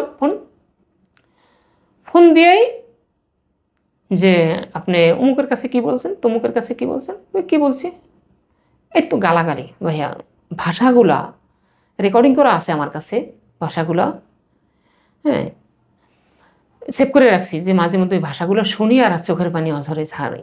হ্যাঁ তারপর ওর ভাষার একটা কোনো প্রতিবাদ করি নাই, হ্যাঁ তুইও বলি নাই, তুমি বলছি, আর এদিকে কান্নাকাটি করি। তো আমি কান্না করতেছি, বুঝতেছি কান্না করতে করতে না আমার হাত পাও খিচানি উঠে গেছে। খিচানি উঠে যাওয়ার পর আমি ফোন রাইখে দিছি, ছাইড়ে দিছি। ছাইড়ে দেওয়ার পরে তারপরে ও ফোন কাইটে দিয়ে আবার ফোন দিতেছে, আমি ফোন রিসিভ করার মতো আমার ক্ষমতা নেই। তারপরে আমি শুনছি ওই ভাষাগুলো, আর শ্বশুরবাড়ির লোকও শুনছে। তারপরে আমি অনেক সময় পরে, না ওই দিন আর ফোন রিসিভ করতে পারিনি, ওর ভাষাগুলো শোনার পরে, সম্পূর্ণ ভাষা শোনার পরে আর রিসিভ করতে পারিনি। সেভ করার পরে ওই ভাষাগুলো শোনার পরে রেখে দিছি। রেখে দেওয়ার পরে পরের দিনই মনে হয় জানি কখন আবার ফোন দিছে, পরে আবার ওরকম ভাষা। এরকম গালাগালি কয়দিন চলছে আপনার? এরকম গালাগালি এই 3 বছর যাবত এরকম গালাগালি। এবং এই আপনি তাহলে বের করে দিলেন কখন? আমি বের করি নাই ভাইয়া, বের করি নাই ভাইয়া। নিচে চলে গেছে? হ্যাঁ হ্যাঁ। কেন গেল, কি বলে গেল? সেটু একটু বলতে হবে ভাইয়া। বলেন, সেইটুকুই বলেন। তাই আমি রোজার ঈদে, গত রোজার ঈদে, এই যে এত গালাগালির পরে ও ঢাকা আসছে, আসার পরে ও ওর মতো আমি আমার মতো। তবে আমি আশা ছিল কি, ওই যে আপুটারে বলছিলাম যে আপু আপনার কাছে একটা অনুরোধ, ও যদি আসে ওকে আমাকে একসাথে বসাইয়া। উনি কি আপনার কাছে কাজ করা ছেড়ে দিছে? এটা সুজন তখন আপনার কাছে কাজ করে না? ও না ভাইয়া, আসলে অনেকে তো ইতিহাস বলে তো অনেক। ও আবার ওই যে ওর ভাইয়া আবার মারা যাওয়ার পরে ওই ভাইয়ের দোকান বসছে, ওর ভাইয়ের দোকানে আমিই বসাইছি। আমি যতক্ষণে ওর ভাইয়ের দোকানে না ঢুকছি অতক্ষণে ঢুকে নাই, আমাকে এতটা মূল্য দিছে ভাইয়া। বুঝছি। তারপরে সে ভাইয়ের দোকান দেখতে, ভাইয়ের দোকানে, এবং ও তো কাটিং কুটিং বা সবকিছু বুঝে না, একটু ঠেকলি ওর বাবা মা বলছে তুমি যদি সাপোর্ট দাও তাহলে আমি ওকে দোকান দেবো চালাইতে, তা নাহলে দেবো না। আমি ইনশাল্লাহ আমি সাপোর্ট দেবো, কারিগর দিয়া আমার কাস্টমার দিয়ে হলেও আমি ওকে সাপোর্ট দেবো। আমি সেভাবে দিছি, একটু ঠেকলি আমাকে ডাক দিছে ভাইয়া এদিকে, দেখাই দিছি এটা কিভাবে কাটবো, এটা কিভাবে কাটবো, এটা কিভাবে অর্ডার রাখবো, কিভাবে ডিজাইন করবো, দেখাই দিছি। মানে আমি যদি কাজ পারিও তারপর ওরে আমি ওস্তাদ মানছি, কিন্তু ও আবার কিছু কিছু ক্ষেত্রে আমাকে ওস্তাদ মানছে। যাই হোক, ওখানে গেলে অনেক সময় লাগবে, এরকম নিজের দোকান ওটা ব্যবসা নিজে দাঁড় করা ফেললো। হ্যাঁ দাঁড়া করাই ফেলো না, তারপরও ভাইয়া দাঁড়া করাইতে পারে না, এখনো দাঁড়া করাইতে পারে না। তারপর এখনো সে ওখানে ব্যবসা করছে, ওখানে আছে। আপনার সামনাসামনি দোকান, পাশে ওর বাসা, আমার ডাইন সাইডে, ওর দোকান আমার বাম সাইডে। আমার লুকিং গ্লাস আছে 2 সাইডে, এদিকে তাকাইলে ওর দোকান দেখি, এদিকে তাকাইলে ওর বাসা দেখি। বাপরে। হ্যাঁ সবসময় ও আমার চোখের সামনে আছে এখন। যাই হোক, কারণ চোখের আড়াল হলেই আমি দোকানে না দেখলে আর কর্মচারীরা জিজ্ঞাসা করি কই গেল, কাস্টমারের বাসায় কই গেল, অমুক জায়গা, কই গেল তমুক জায়গা, না দেখলে আমি পাগলের মতো হয়ে যাই। এখনো ভাইয়া, হ্যাঁ এখনো ভাইয়া, কি বলবেন, এত যে খারাপ ব্যবহার করছে। আমি একটা আশাই ছিলাম ভাইয়া যে ও আমাকে, আমার মূল্যটা বুঝবে একদিন, যে সে, আমি তার সাথে এতটা খারাপ ব্যবহার করি, সে আমাকে ব্যবহারে একটা অ্যান্সার ফেরত দেয় না, অতএব সে আমাকে অনেক মন থেকে ভালোবাসে। একদিন না একদিন ও আমাকে সরি বলবে, মাফ চাইবে এবং করবে, এই আশাটাই ছিলাম আমি ভাইয়া। তো সে আশা তো আর নাই। সে যাওয়ার সময় কি বলে গেছে, লাস্টলি কি বলছে? সে এরকম করবে, সে রোজার ঈদে পরে আমাকে ফোন দিছে। ও এর ভিতরে আবার তার শাশুড়ি আমাকে ছেলে ডাকছে। এখন আমি তারে মা ডাকি, তাকে আমি মায়ের সম্মান দিই, সে আমার খোঁজখবর নেয়, অসুখ বিসুখ হইলে বা ভালো মন্দ খোঁজখবর নেয়।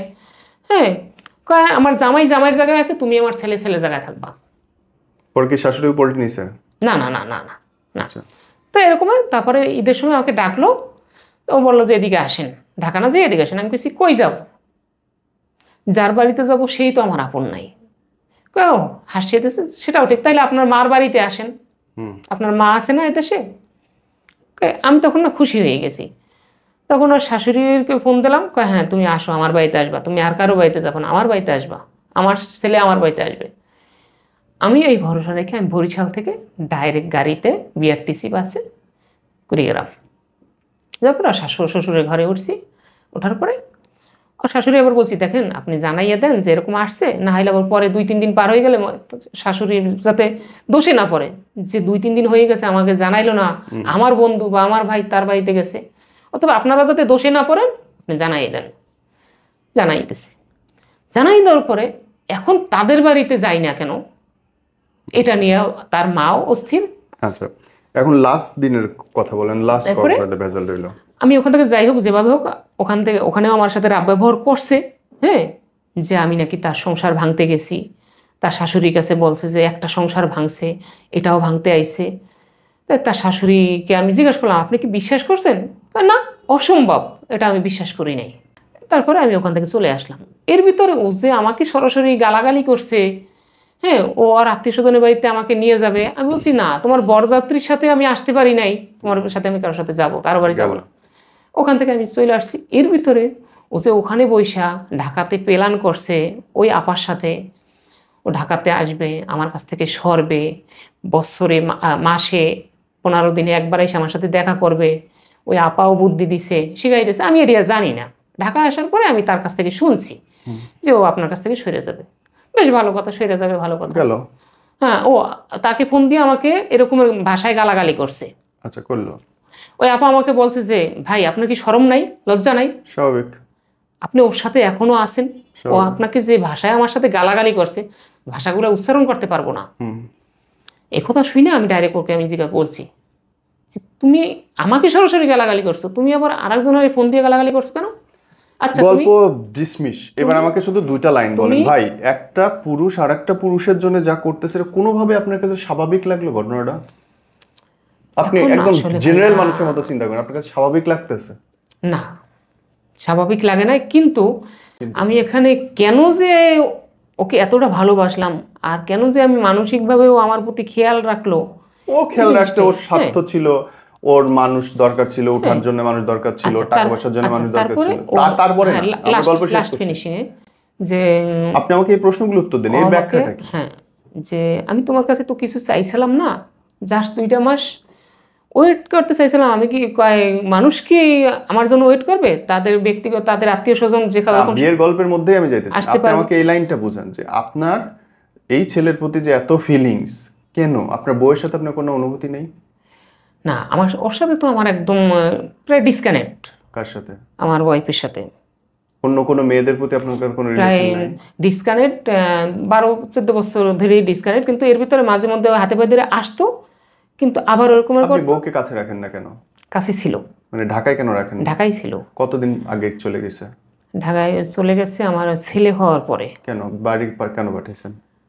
বাড়িতে পাঠাই, ছেলে আবার মেয়ে স্কুলে ভর্তি গেছে, ঢাকায় অনেক লেখাপড়ার খরচ, এই সব কিছু মিলে বাড়িতেও লোকজন লাগে, এইভাবে তো বাড়িতেও থাকে নাই, বাড়িতে থাকে না, ও ওর বাপের বাড়িতে আবার অন্য জায়গায়। আপনি নাই তো ওর বাপের বাড়ি কেন থাকবে? আপনার বাপের বাড়ি কেন থাকবে? না, ওকে ঢাকায় যখন রাখছি, স্বামীর কাছেই থাকবে একটা মেয়ে। না, ছিল বাট আসলে আমি একটু ওই ব্যাপারটা বলতে গেলে আবার অন্য একটা গল্প তৈরি হবে, যে গল্প হোক, কিন্তু এটা তো লজিক্যাল। হ্যাঁ, এটা আমি আত্মীয়র ভিতরে বিয়ে করছি, তো সেই ক্ষেত্রে একটু সমস্যা হয়ে দাঁড়াইছে, জায়গা জমি নিয়ে পারিবারিক ব্যাপারে একটু সমস্যা হয়ে দাঁড়িয়েছে। সেই সমস্যাটার আপনার আমার উপরে তৈরি হয়ে গেছে এই বিয়ে নিয়ে।